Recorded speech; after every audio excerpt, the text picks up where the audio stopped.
کسی نے ایک سوال کیا، کبھی کبھی ایسا ہوتا ہے کہ حسد یا جلن کا جذبہ دل میں پیدا ہوتا ہے، مطلب کسی کی خوشیوں سے جلن ہوتی ہے، برا نہیں چاہتے لیکن اپنی قسمت پر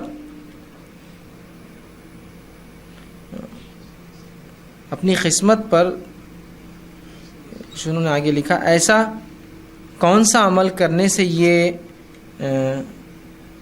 برا خیال دور ہو جائے اور نیک عمل کر کے دوسروں کی خوشیوں سے خوش ہوں اور انہیں خوشیاں بھی دے سکیں؟ دل کے سکون اور صحیح دماغ رکھنے کے لیے کیا حکم ہے؟ کسی نے ایک اچھا سوال کیا جلن حسد کے تعلق سے کہ وہ چاہتے نہیں ہیں لیکن دل جلتا ہے کسی کی خوشیوں کو دیکھ کر، نعمتوں کو دیکھ کر. تو دیکھیے آپ کا یہ دل کا جلن اور حسد ہونا اس میں یہ فطری ہے، نیچرل ہے، ان نیچرل کچھ بھی نہیں اس میں. ورنہ لوگ سمجھتے ہیں گناہ ہونا ہی نہیں انسان میں، ان نیچرل نہیں. انسانی فطرت میں گناہ ہے، یہ اس کا نیچر ہے. اس نیچر کو کنٹرول اسلام سکھاتا اور شریعت سکھاتی ہے. ٹھیک ہے، مال سے محبت انسانی فطرت میں ہے، شریعت اس کو لگام دیتی ہے کہ 2.5% کمپلسریلی سیونگز پر دو زکوٰۃ کی شکل میں، صدقات خیرات کرتے رہو اس کے علاوہ. ٹھیک، تو شریعت لگام دیتی ہے. جلن حسد انسانی فطرت کا حصہ ہے، شریعت اس کو کنٹرول میں لاتی ہے. ٹھیک ہے، تو اب اگر آپ کو کسی کی خوشیاں آپ دیکھ رہے ہیں، ٹھیک، تو یہاں آپ کیا کیجیے، سب سے پہلے جلن اور حسد کو نکالنے کی کوشش کیجیے. وہ کیسا ہوگا؟ جب آپ کسی کی خوشی دیکھیں تو اس کے اوپر آپ الحمدللہ کہیں، ماشاء اللہ کہیں، تبارک اللہ کہیں، اس کو دعائیں دیں.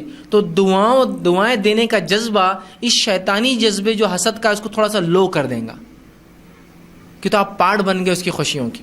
لیکن اگر آپ ایسا نہیں کریں گے، ایسا کسی خوشی دیکھ کر آپ خاموش رہیں گے اور آپ کو پتہ ہے کہ آپ میں جلن ہے، تو یہ خاموشی میں شیطان آپ کو اور اکسائیں گا اور اس حسد جلن کو بڑھا دیں گا. تو آپ کیا کیجیے، سب سے پہلے پارٹ آف دیٹ، مطلب خوشی کا حصہ بن جائیے اور سب سے پہلے الحمدللہ اللہ نے آپ کو دیا، ماشاء اللہ اللہ نے وہ کیا، انشاءاللہ میں بھی اس کے لیے کوشش کروں گا، اور تبارک اللہ، اور اس کو دعائیں دی. تو یہ دعا کا جذبہ کچھ حد تک آپ کی جلن پر غالب آ جائیں گا اور شیطان کو موقع نہیں دیں گا آپ کے اندر آنے کو اور اس جلن کو غلط ڈائریکشن میں جانے کا. ٹھیک ہے. دوسرا، جلن کبھی کبھار فائدہ مند بھی چیز ہوتی ہے. وہ اس اعتبار سے کہ آپ اچھے کاموں میں جلن کیجیے اس سے کہ میں بھی کروں گا. سمجھ رہے ہیں؟ آپ صلی اللہ علیہ وسلم نے فرمایا جلن حسد دو چیزوں کے علاوہ کسی اور چیز میں نہیں کی جا سکتی. پہلا یہ، ایسا انسان جس کو اللہ نے علم دیا ہے، اپنے علم پر عمل کرتا ہے اور اس کے مطابق لوگوں میں بانٹتا ہے، تو آپ یہ کہہ سکتے ہیں، یہ رشک کر سکتے ہیں، اگر میں بھی اس کے ایسا ہوتا نا تو میں بھی ایسا کرتا. یہ رشک ہے، لیکن حسد کی قسم ہوتی ہے رشک بھی. دوسرا فرمایا کہ ایک انسان جس کو اللہ نے مال دیا اور خوب اللہ کے راہ میں خرچ کرتا تھا، آپ کہہ سکتے ہیں میرے پاس بھی ہوتا نا میں بھی ایسا خرچ کرتا. ٹھیک ہے، اس کے علاوہ نہیں. تو یہ پارٹ اچھا ہے، مطلب نیکیوں میں آپ کیجیے اس جیسا میں کروں گا، برائی میں نہیں. تو ان کے خوشیوں میں سب سے پہلے حصے دار بن جائیے، تو کچھ حد تک حسد کا جذبہ، شیطانی جذبہ جو ہے کم ہو جاتا ہے. دوسرا، اللہ نے جو دیا ہے اس پر اپنے آپ کو اطمینان میں لانے کی کوشش کیجیے، تو اس سے بھی حسد کم ہوتی ہے. آپ صلی اللہ علیہ وسلم فرمایا کہ اللہ نے جو دیا ہے اس پہ تو راضی ہو جا، اس پہ راضی ہو جا. یہ بہت بڑا، یہ بھی ایک درجہ ہے، اس پہ راضی ہو جا. تو جو اللہ نے دیا ہے اس پر ہم راضی ہو جائیں کہ بس یہ میرا تھا.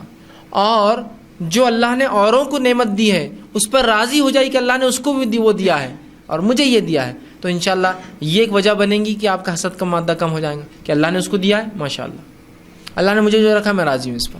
تو یہ بھی حسد تو کچھ حد تک کم کرتا ہے. اسی طرح سورہ فلق سورہ ناس پڑھا کیجیے جب آپ کو لگے حسد ہو رہی ہے، کہ تو اس میں تو دوسروں سے حفاظت، لیکن جب آپ پڑھیں گے تو آپ بھی جلن سے محفوظ رہیں گے اور دوسروں کو بھی اپنی جلن سے محفوظ رکھیں گے. اس لیے کہ جلن ایک ایسا مرض ہے جو پورے سماج کو برباد کر دیتا. میں کسی کو نہیں، میں آپ کو نہیں پہچانتا ہوں، لیکن جلن آپ کے لیے میرے دل میں نفرت پیدا کر دیتی ہے. اور یہ حسد ایک ایسا گناہ بھی ہے جو بغیر خالی سوچنے سے آپ کو گناہ ہے. اس لیے کہ جب حسد کرتے ہیں نا تو اس کا گناہ ملتا ہے آپ کو.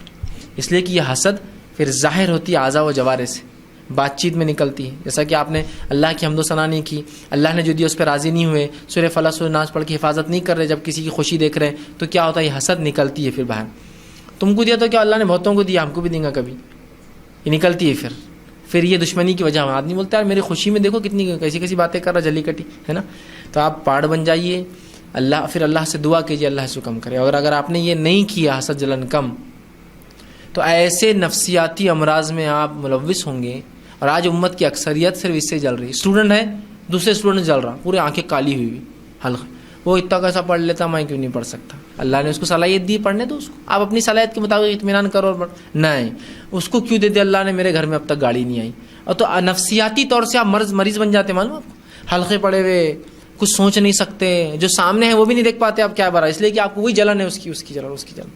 اور یہ حسد بہت سے لوگوں کو, اور یہ حسد بچپن سے شروع ہوتی ہے, تو بچوں کو بچپن سے کنٹرول دلائے, چیزوں کو بانٹنا سکھائے. حسد کرے تو ان کو بتائے بیٹا حسد نہیں, اللہ کا دیا ہے, اللہ تم کو بھی دیں گے, اور نہ دیا تو اطمینان رکھو. تو بچپن سے والدین بھی ایسی پرورش کریں. لیکن اگر ایسا ہو گیا تو آپ کوشش کریں حسد کے مادے کو کم کرے, ورنہ یہ حسد اعضاء جوارے سے نکلتی ہے اور ایسا نقصان پہنچاتی ہے کہ آپ کسی کو پہچانتے نہیں, لیکن آپ اس کو نقصان پہنچاتے ہیں. جیسا مثال تو آپ کہیں سے گزرے, بہت سے لوگ ایک آدمی کے پاس کھڑے ہوئے, آپ کی حسد کیا کرتی, کچھ چپک رہے تھے اس کو, اتنا کیا اس میں اتنا ہے کہ تو آپ جل گئے, اس کے پاس کیوں کھڑے لوگ؟ اگر وہی لوگ آپ کے پاس آئے تو آپ خوش ہو جاتے تھے, ہے نا. تو دیکھیے, آپ ایک ایسے آدمی سے نفرت کریں جس کو آپ پہچانتے بھی نہیں. فلاں آدمی فلاں کام کر رہا ہے اور اس کا کام کیا, اللہ نے شہرت دے دی کہ بس یہاں جلن, آپ پہچانتے نہیں اس کو, وہ کیسا آگے بڑھ جا رہا, اس کو فلاں کیسا ہو رہا, فلاں خام خواہ نا.